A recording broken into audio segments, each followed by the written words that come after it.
Tribune থেকে সবাইকে স্বাগত জানাচ্ছি। সাথে আছি আমি ফারজানা ববি।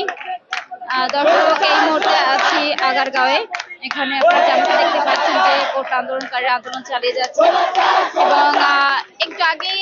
যেমনটা হলো যে কোটা আন্দোলনকারীরা মিছিল করছিল, শান্তিপূর্ণ মিছিল, এবং সেখানে আসলে পুলিশের বাধা আসে এবং এরপরে আসলে কোটা আন্দোলনকারীরা পিছু হটে, কারণ পুলিশ তাদের মানবী ছিল এবং তাদের সামনে গিয়ে তাদের মিছিল বাধাগ্রস্ত করে এবং এরপরে কোটা আন্দোলনকারীরা আসলে শেরে বাংলা কৃষি বিশ্ববিদ্যালয়ের সামনে আসলে তারা যাচ্ছিল, সেখান থেকে তারা পিছু হটে বা পিছু হটে পেছন দিক থেকে তারা মিছিল নিয়ে আগারগাঁওয়ের যে প্রধান সড়ক সেই সড়ক দখল করেছে এবং আপনারা যেমনটা দেখতে পাচ্ছেন যে এখানে তারা সড়ক অবরোধ করেছে, যেটা কোটা আন্দোলনকারীরা আসলে কয়েকদিন ধরেই যে আন্দোলন চালিয়ে যাচ্ছিল সড়ক অবরোধের, সেই আন্দোলনটা এখন তারা করছে এবং এখানে আসলে বিভিন্ন কলেজের শিক্ষার্থীরা এখানে আছে। এখানে আশেপাশের যে কলেজগুলো রয়েছে সেই কলেজের শিক্ষার্থীরা এখানে আন্দোলন চালাচ্ছে এবং কোটা আন্দোলনকারীদের সাথে একাত্মতা ঘোষণা করে এখানে সড়কে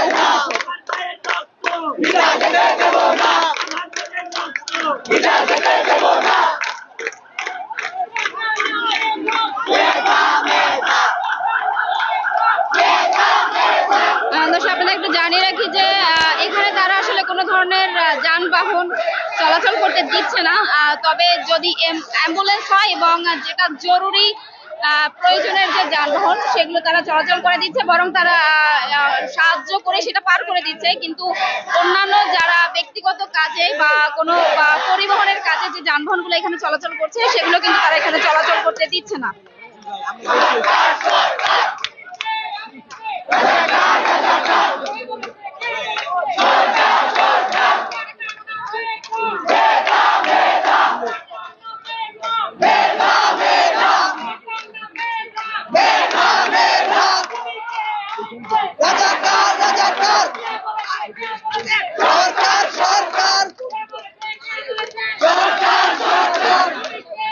আপনারা জেনে থাকবেন যে বেশ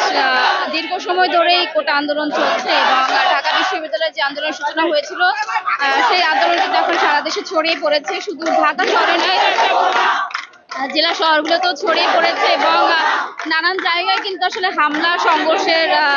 ঘটনা ঘটেছে এবং আজ কিন্তু ঢাকা বিশ্ববিদ্যালয়ে বেশ থমথমে অবস্থা বিরাজ করছে,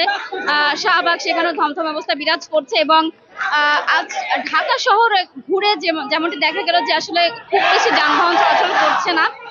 এবং সব জায়গায় আসলে কোটা আন্দোলনকারীরা যদিও দখল করেনি, তবে